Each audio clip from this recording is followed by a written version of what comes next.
Merhaba arkadaşlar, İki Ters Bir Düz YouTube kanalındasınız. Bugünkü projemiz bu görmüş olduğunuz ajur modeli. Modelimiz gerçekten çok güzel ve çok kolay bir model arkadaşlar. 4 ilmek ve katlarından oluşuyor. Artı bir ilmek de simetri için ekliyoruz. İki kenar ilmek ekleyerek ilmeklerimizi alıyoruz ve 4 sırada modelimizi tamamlıyoruz. Arkadan görüntüsü de bu şekilde. Hem ön hem de arka yüzü kullanabilirsiniz arkadaşlar. Ben direkt modele başladım. Eğer sizler lastik örgü kullanmak isterseniz bu şekilde de çalışabilirsiniz. Lastik örgünün üzerine devam edebilirsiniz. Direkt modele başlamak isterseniz zincir çektikten sonra ilmek çıkartırsanız alt tarafı daha düzgün duruyor arkadaşlar. Tercih sizin. Ben 3 desen tekrarı yapacağım. 12 ilmek artı bir de simetri için eklediğimde 13 ilmek yapıyor. 2 de kenar ilmek, toplam 15 zincir çekeceğim. 4 numara şişlerle öreceğim. Bunun için 6 numara 3,5 milimetrelik tığ kullanıyorum. 15 zincir çekiyorum. Zincirin fazla sıkı olmamasına dikkat edelim. İlk zinciri de sayıyorum. 1, 2, 3, 4, 5, 6, 7, 8, 9, 10, 11, 12, 13, 14, 15 zincir çektim. Son ilmeğe şişe geçiriyorum. Zinciri ters çeviriyorum. Arka taraftaki bu çıkıntılara batarak ilmek alacağım. İlk zincirin ilmeğini atlıyorum. İkinci zincirin ilmeğine batıyorum. Şişimi ipin sağ tarafından geçirip arkasından dolanıyorum. İlmek alıyorum. Toplam 15 ilmek alalım.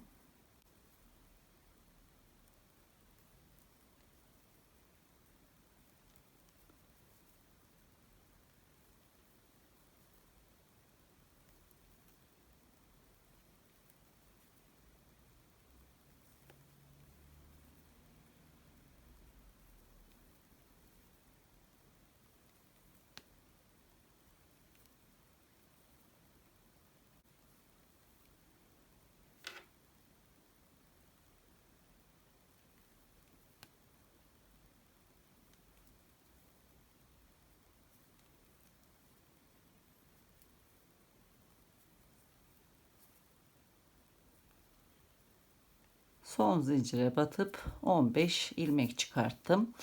Burası örgümüzün ön yüzü olacak. Ters taraftan modele başlıyoruz birinci sıraya. İlk kenar ilmeği örmeden alıyorum. 2 ters ilmek örüyorum. 1, 2. İpim ön tarafta. Sıradaki ilmeği örmeden sağ şişe kaydırıyorum. Bu ilmeğin üzerinden bir dolama yapıyorum. 2 ilmek oldu. Şimdi 3 ters ilmek örüyorum. Tekrar bir ilmek alıp sağ şişe geçiriyorum. İlmeğin üzerinden dolama yapıyorum. Yine 3 ters ilmek örüyorum. Sıra sonuna kadar bu şekilde devam ediyor. Tekrar bir ilmek alıp dolama yapıyorum. Kalan 2 ilmeği ters örüyorum. Kenar ilmeği de ters örüp birinci sırayı tamamlıyorum. İkinci sıraya başlıyorum. Ön taraftayım. Kenar ilmeği örmeden alıyorum. İlk ilmeği düz örecekmiş gibi sağ şişe kaydırıyorum. İkinci ilmeği düz örüyorum. Kaydırdığım ilmeği de üzerinden geçiriyorum. Bir ilmek eksilttim. Bu şekilde başlıyoruz. Bundan sonraki işlemleri sürekli tekrar ederek sıra sonuna kadar devam edeceğiz. İpi ön tarafa alıyorum.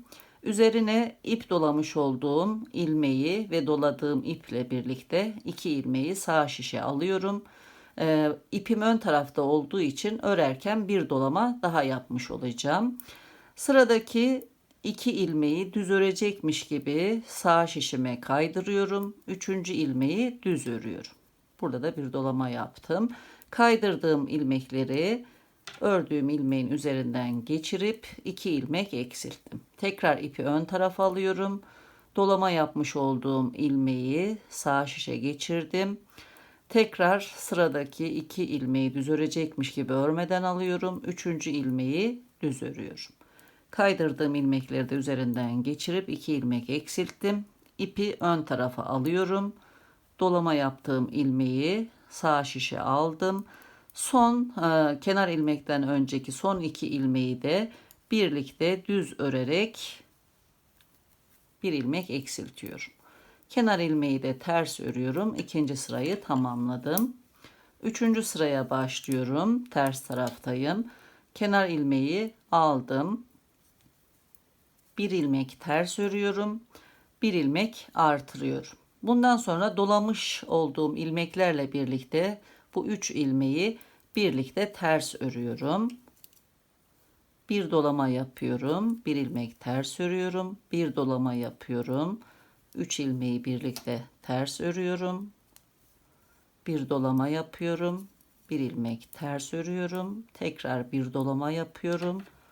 3 ilmeği birlikte ters örüyorum. Bir dolama yapıp bir ters ilmek örüyorum. Kenar ilmeği de örüp 3. sırayı tamamladım. 4. ve son sıraya başlıyorum. Kenar ilmeği alıyorum. Bundan sonraki bütün ilmekleri son kenar ilmeğe kadar düz örüyorum.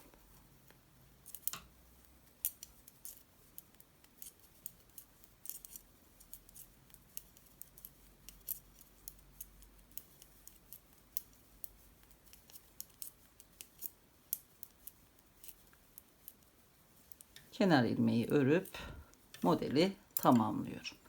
Bundan sonra bu ilk 4 sırayı sürekli tekrar ederek devam edeceğiz. Daha iyi anlaşılması için bir tekrar daha yapacağım. Dönüyorum. 6. sıraya başlıyorum. Yeni bir model başlıyorum. Kenar ilmekten sonra 2 ters ilmek örüyorum.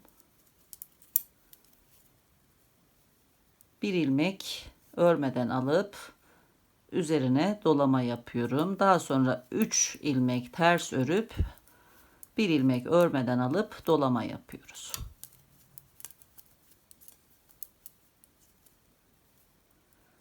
Kenar ilmekten önceki son 2 ilmeği ters örüyorum.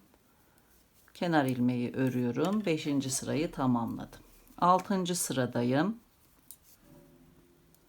Kenar ilmekten sonra ilk ilmeği örmeden sağa şişe kaydırıyorum. İkinci ilmeği düz örüp kaydırdığım ilmeği üzerinden geçirip bir ilmek eksilttim. İpi ön tarafa alıyorum. Dolama yapmış olduğum ilmeği sağa şişe kaydırıyorum. İlk 2 ilmeği örmeden sağa şişe kaydırdım. 3. ilmeği düz ördüm. Kaydırdığım ilmekleri de üzerinden geçirdim. 2 ilmek eksilttim. Bundan sonra bu şekilde devam ediyorum.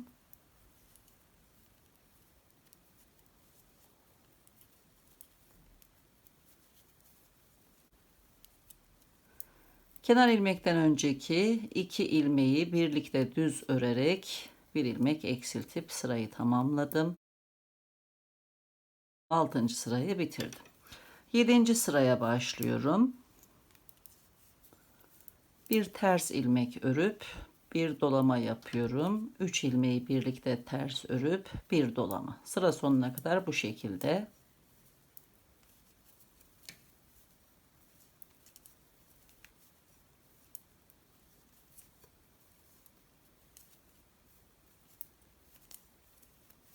Kenar ilmeği örüyorum.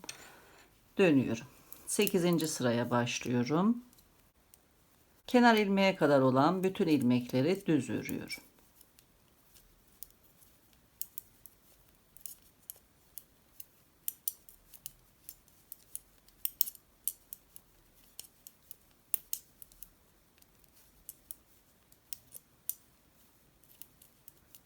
Son kenar ilmeği de örüp 8. sırayı tamamlıyorum. Modelimiz bu şekilde arkadaşlar. 2 desen tekrarı yaptım. Gördüğünüz gibi oldukça şık ve kolay bir model. Bugünkü videonun sonuna geldik. Eğer videoyu beğendiyseniz ve henüz kanalıma abone değilseniz abone olur, beğeni ve yorumlarınızla kanalımı desteklerseniz çok mutlu olurum arkadaşlar. Görüşleriniz benim için çok değerli. Yeni projelerde, yeni modellerde tekrar görüşmek üzere. Hoşça kalın, sağlıkla kalın.